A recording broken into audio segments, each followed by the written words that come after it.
Biden membanjiri ekonomi dalam negeri Amerika dengan stimulus keuangan 1,9 triliun dolar atau kalau orang awam membacanya printing money, maka Tiongkok juga pakai strategi yang sama, namun beda target market. Kita setuju tidak setuju, tahu sekali Tiongkok adalah negara agresor ekonomi. Cirinya kalau ada perusahaan BUMN Tiongkok di suatu negara, itu artinya negara tersebut sedang diagresi ekonominya, bukan agresi militer, cara penjajah atau cara Amerika yang kuno itu. Namun sekali lagi adalah agresi ekonomi. Setelah agresi ekonomi atau serangan ekonomi, maka negara tersebut dikolonialisasi. Sumber daya alam negara tersebut pasti dikeruk habis. Yang kedua adalah kalau ada digital marketplace milik Tiongkok di suatu negara, baik tadinya milik lokal lalu diambil oleh Tiongkok, itu pastinya pasarnya negara tersebut sedang diagresi, sedang diserang. Pasar sebuah negara diserang, awalnya pasarnya dulu dikuasai, lalu jaringan distribusinya dikuasai, kemudian jaringan produk Tiongkok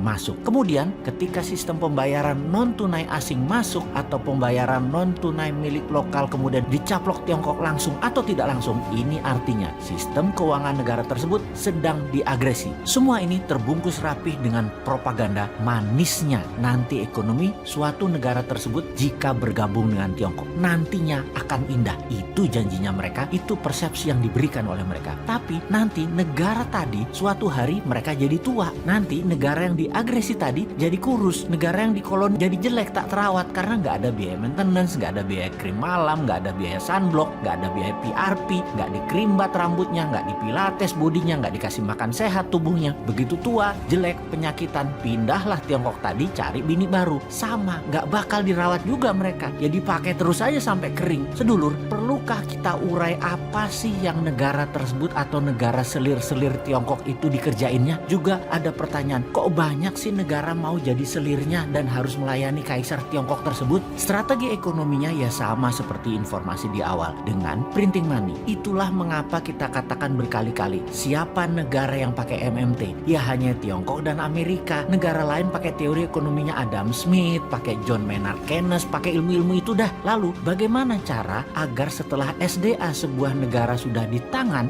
agresi berikutnya adalah pasar digital atau marketplace, dan setelah itu apa lagi? Yang dilakukan adalah mencekik ekonomi kelas bawah dengan mendapatkan dolar dari negara yang diagresi agar kering mata uang internasionalnya, agar kering mata uang multi currency negara yang diagresi tersebut. Tiongkok memberikan insentif di dalam negerinya. Insentif setiap dapat dolar dibayar renminbi 3 kali lipat. Misalnya baju batik dicetak di Tiongkok, dijual di marketplace. Batik Indonesia, buatan Indonesia, harga pasarannya adalah Rp150.000 untuk atasan. HPP garment di Solo katakan Rp80.000. HPP ini harga pokok di mana-mana di seluruh dunia ya 11-12 lah. Pasti orang semua bahannya sama, hitung-hitungannya pasti sama. Di marketplace tadi dijual Rp50.000 loh atasan tadi. Itu pabrik di seluruh dunia juga bingung. Mereka bisa jual Rp50.000 di bawah HPP. Apa untung? Jadi panik lah para reseller. Borong barang Cina tadi, borong barang Tiongkok tadi, jual di offline, jual di online, di tempat lain harganya Rp80.000. Pabrik di Pekalongan, pabrik di Solo, pabrik di Bandung, kemudian ya mati bertumbangan. Produksinya nggak ada yang nelen, nggak ada yang beli. Itulah strategi membunuh produksi, membunuh ekonomi UKM di sebuah negara. Lalu si pengusaha Tiongkok yang dapat $4 per baju tadi, untung dagangnya bagaimana? Oh ya rugi kalau secara dagang. Modal dia kan tetap aja Rp80.000. Tetapi ketika $4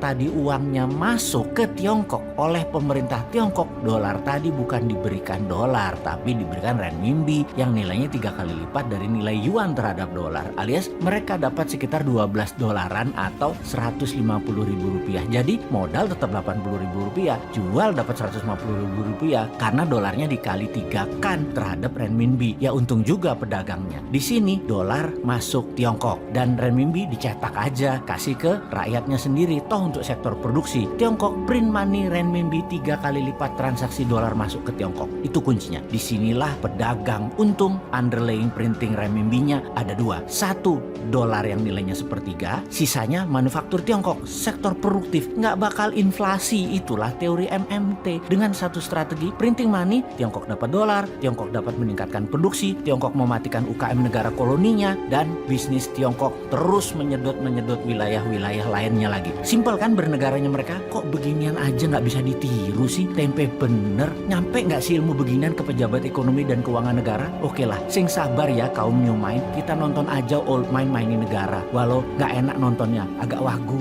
kikuk.